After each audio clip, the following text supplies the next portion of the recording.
Ang di umanong sinkhole na natagpuan sa may Wabak Section Camp 7, Cannon Road, Baguio City ay nagbigay ng pagkabahala sa pampublikong kaligtasan. Ngunit ito nga bang nasabing sinkhole ay isang natural na pangyayari o isang perwisyo na gawa lamang ng tao?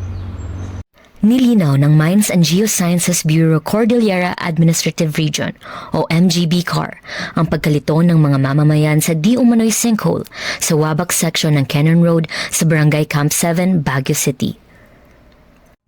Paliwanag ni Supervising Geologist Raymond Mabaza. Kapag sinkhole kasi, ang sa geology, kapag usapan ay geology, so nasa dapat limestone area, karstic terrain.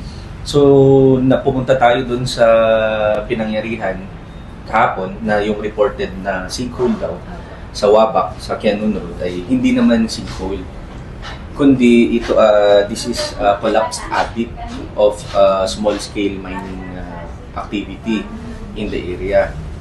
Ang collapse na adit ay isang nakakapinsalang harang o bahagyang nahulog na pasukan sa isang underground mine.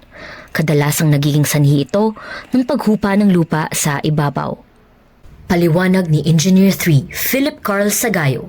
Previously kasi, that area is already manifested by small-scale mining operations. So, the City Mining Regulatory Board of Baguio issued several CDOs or stoppage orders to the identified mining operators, and after the issuance, the operations were halted. So that may be the cause of the collapse of the abandoned small-scale mining areas. So until now, the CMRB of Baguio are in close coordination with the Barangay LGU of Camp 7 and all the other small-scale mining areas within the city of Baguio. So, dagdag ni Sagayo, nagkaroon ng mga deputation trainings para sa mga opisyales ng barangay, kasama ang PNP at ang BCPO para sa patuloy na pagmonitor at pagpapatupad sa mining law at environmental law maski walang presensya ang MGB.